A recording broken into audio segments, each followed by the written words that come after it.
Hello, this is Brendan. I hope you are having a great day. And what we're doing here today is working on an image from my course, online course, from drawing to illustration. That's at Udemy. If you happen to be a member of this course already, if you've enrolled to it, then you can go there now and you'll see it's been updated already. I had a previous version I made in April. It is now past October, is November.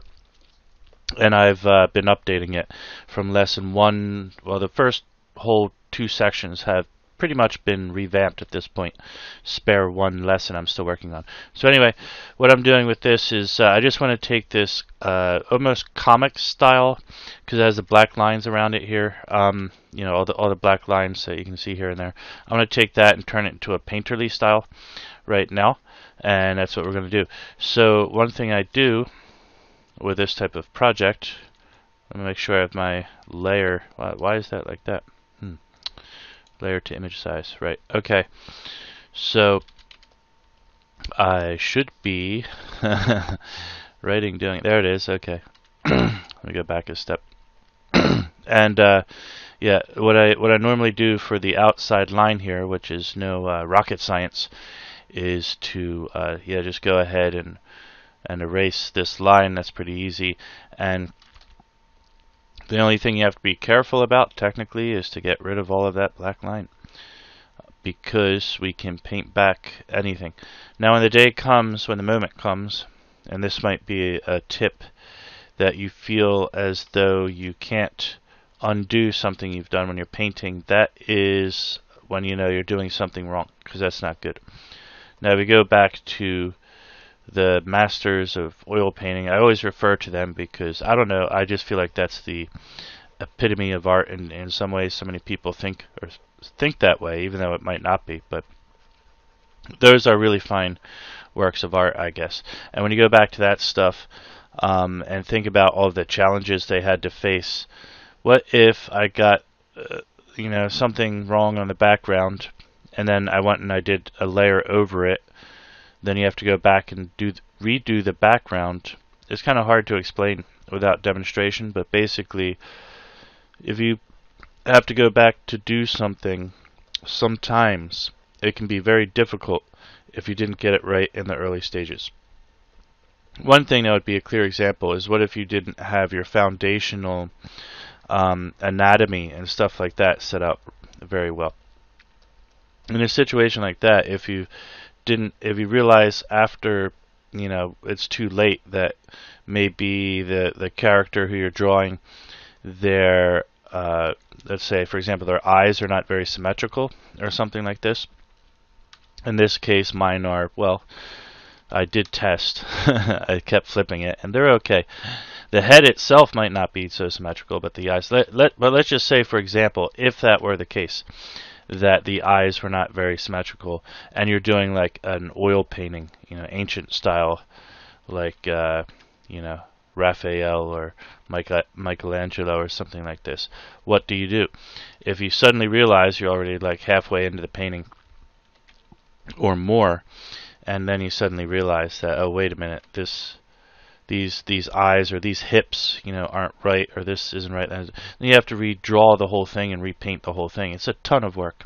It's just a ton of work to have to redo. It's the equivalent of like having wrote an article, an essay for 2 or 3 days, and then suddenly realize that you forgot to save it. Something like that, where you just, you know, it's just gone, and you're like, oh no. One of those kind of feelings. So with digital, we don't have to worry about that too much, because you can always go over things. It's a little bit better than the ancient times, I would think. I would hope so. And those are in fact ancient times. I don't know. Look up the word ancient if you want to. Last time I recall, I am a stickler to the definitions of words. I kind of feel like if we can't rely upon that, then what can we when it comes to argument? Although, yeah, the social acceptance of the meaning is actually number one. But sometimes if you're just arguing with one person, who knows? You know, you Got to go with the textbook definition. So textbook definition of ancient times. What I mean by it anyway is at least 500 years old, I think. Now some of these guys, Michelangelo and such, can't remember exactly, but they're in that range. They're in like go back to 1400s and stuff like that. Because you have 15, 16, 1700s.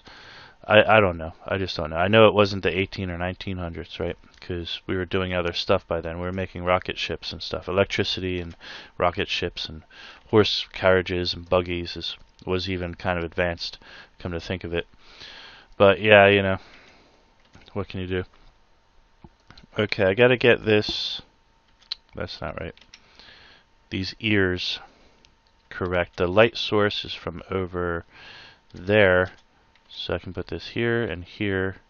I'll go in there like that. And come down like that. There we go. Okay. So basically these things should pop out like that and go back there. And should be okay. For the most part, people don't spend too much time looking back at the ears to make sure they're perfect. But I just worry about these things sometimes, you know. You gotta get that stuff right. I don't know why. I guess some people can just tell. There's some kind of like innate. Well, I'm a stickler for ears. I always just thought, you know, they should be drawn correctly too.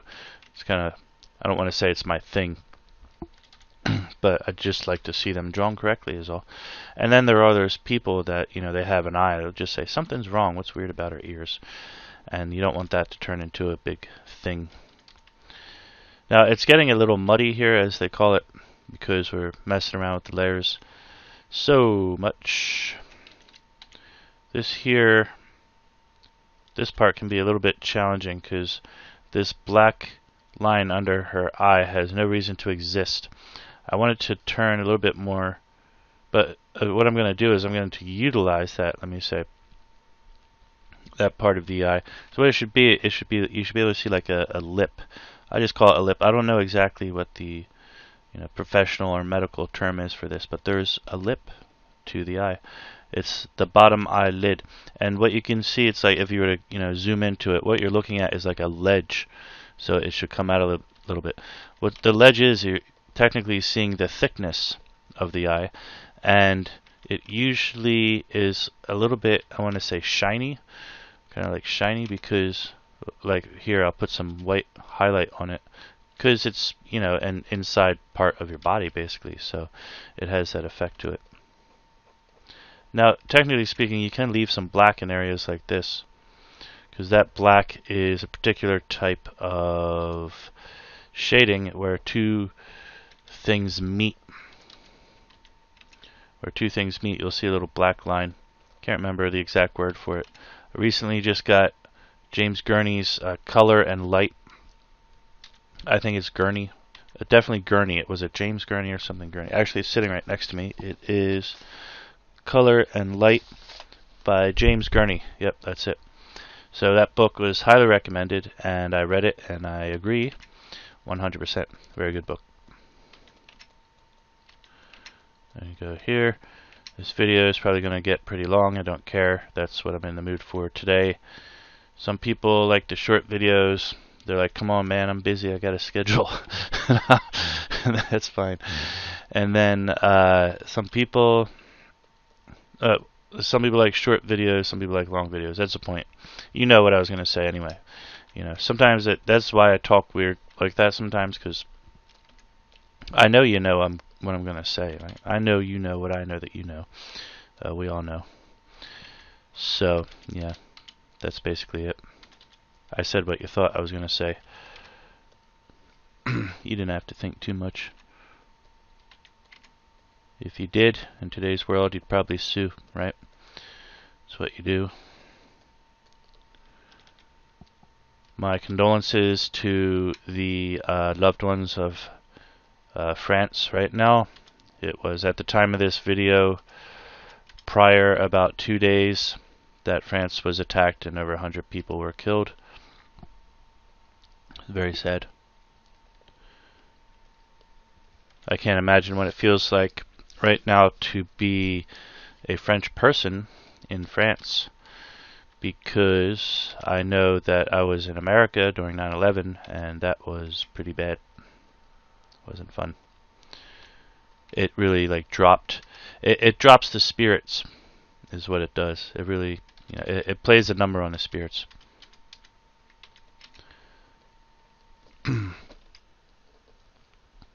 Trying to be careful with this part here, where there should be a little bit of a crease in my design of things. There should be a little bit of a definition between this area and that area. However, I don't want it to be so sharp that it might come off as a wrinkle, because for each line you put on a face, it adds, they say, like 7 years of age or something. So yeah, too many lines just make someone look old. So as you can see, my ambition here is to make this painterly, and so far so good. I'm just working away the black lines, basically. That's what I'm doing here. And there's a lot of stuff to be put into consideration. Some parts will be more challenging than others, such as this eye here. This eye, I have to get rid of this white part here, but even that isn't so much of a challenge. It's the fact that she has black lines around the pupil of her eye, which is not at all human. Remember how humans don't have pupils, black lines around their pupils? Yeah. So that's basically what happened. Oh, I have smooth stroke on too. God, I didn't even realize that. Slowing me down a bit. Smooth stroke is great to help make nice, perfect lines in the GIMP. I don't know what the Photoshop equivalent would be, but that's that's what it is. It just helps it to, so if you have a shaky hand, for example, it would help you to make your lines a lot more smooth. But I put it on sometimes and forget because I don't realize it. It's kind of subtle. And it's not good to keep on for me because it will slow you down. It'll slow down your strokes and make things a little less, not perfect, yeah, a little less precise, because it smooths out everything that you're trying to do. And sometimes I don't want to be smooth out. I want to be jagged, get a certain effect. See how that's kind of hard to get that right, perfect, but there's a lot of things to be considered here. I gotta change the size of her pupils. Now, something that's important about pupils, a lot of people don't know it, and it's okay not to know these things if you don't care. But what happens with pupils is they can dilate, right? And the reason that this can be somewhat important is that, and I'm not talking about for humanity, but just for the sake of drawing here, if pupils dilate and they don't dilate, what's the effect going to be on your drawing? So, in other words, I'm an artist, or you say to yourself, you're an artist. How does dilating pupils affect me? Does it matter to me? Do I have to worry about this? And the answer is yes. One part about it that's very important to keep in mind is that when the pupils are smaller, and this could be an opinionated thing, I'm not sure 100%, but it seems to me that the eyes will be much more attractive. Now, if you're saying, well, where'd you come up with that theory? Actually, I have an answer for it, and it is my theory. I've never read it anywhere. But my theory, my running theory so far with this, is that, think about this. Eyes have color to them, and what is more attractive about eyes? Is it the color or the blackness of the pupil? Aha. Well, obviously, the blackness of the pupil is not something I've ever heard. I've never heard anyone say, wow, your pupils are so black. Oh, really? Thank you. Wow, what a compliment. I've never been complimented on my pupils. So, obviously, after having said that, you should be able to figure out the point that I'm getting at here is, basically, the color of the eyes is what people like to look at, right? I need to fix this. So, with that being the case, and it is, I think that the size of the pupils is very much relevant to what you're drawing, and the beauty, the outcome of everything. I just made that very weird with this. I'm talking about these eyelid lines I'm trying to talk about. You gotta think of new words for everything when you get in the details of the face. What exactly would you call an eyelid line? Eyelid line. See, now this is another part that's going to get tricky because I have to get the inside here. The eyelashes should be showing, and it's okay to have black like she's wearing mascara. This started off as a guy too, by the way, and then slowly turned into a girl. I don't know why. Later on I just looked at it and I said, oh, you know what? That would make a pretty cute girl, and then that's basically what happened. So, here we are.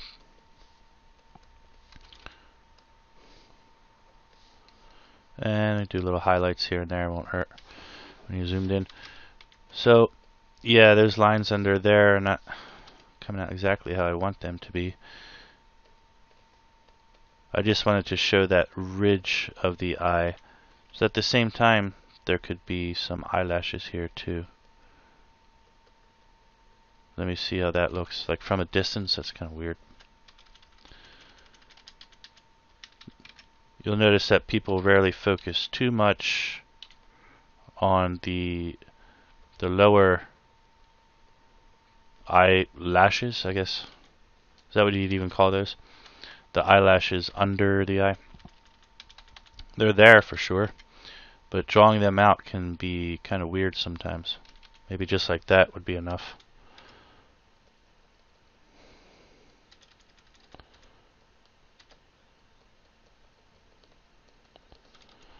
Just like that. Yeah, keep it small, 'cause you're gonna zoom back anyway. So that's pretty much it. Again, I don't. This video is getting longer, and I will in fact decide to cut it off right about here because I don't want to get too long. But we got the general idea here. I might do a little time lapse at the end here, but I'm gonna stop talking now and just focus on this. Yeah, because I'm playing with new editing software too. This is all in Windows with GIMP 2.8. It has to be 2.8 because I'm in single window mode, so it's 2.8 point maybe 14 or whatever they're on now. Can't remember. Oh, actually I can look right here. There is, where is it at? Help, no, about GIMP, yes. Yeah, 2.8.14 on the nose, I was correct. And on Windows 10, and one of the problems is you cannot have on show rulers, which is actually, I don't use the rulers themselves. They're just nice to be able to grab and pull out guidelines sometimes. So if I was doing more design work, that would be really annoying, and I would have to switch softwares. But for me, for just doing painting work and stuff like this, it's okay. Okay, so that's the end of me talking my jibber jabber. I had fun making this. I hope you had fun watching it and just, you know, picking up some painting tips. For the most part, if you're interested in tips here, I'm just putting down the opacity. I put down the opacity of the brush halfway, then I select an area, and then I just start working in the stuff, you know, slowly working. And then you can turn down the just play with the opacity and work over it until you get, you know, those right colors that you want. And it takes a little practice, but eventually it'll come around. And yeah, of course I smoothed out all the black lines, you know, just like this area, for example. You know, grab that color I want. That's why I have a hotkey set to this color picker. You just grab a color you want nearby. So convenient, so easy, and just start brushing away. Now I want to cover this part up, so grab this color. Now grab this one, come over here, and with a combination of just one or two hotkeys, one for painting, right? One hotkey to move to the color picker, another hotkey to the brush. Of course, I actually have the whole number pad set, so I'm left-handed. A lot of people might not realize that, but I'm actually left-handed, and I have my right hand constantly on the keypad, the number pad. No, I didn't need all that. Okay, so yeah, I'm just going to keep working on this. You'll see the rest in time-lapse, and that's it for now. Thank you very much for watching, and enjoy the end of the time-lapse. Put a little music on for you. I feel like I'm a DJ. Alright, we'll see you in the next video. Oh, and if you're in the GIMP course, go ahead and check it out. I got new lessons in there. And if you're not, then sign up now, because after a week or two, when I'm finished revamping the class, I'm going to change the price and turn off coupons for a while. So go ahead and sign up now to be cheaper. And we'll see you soon.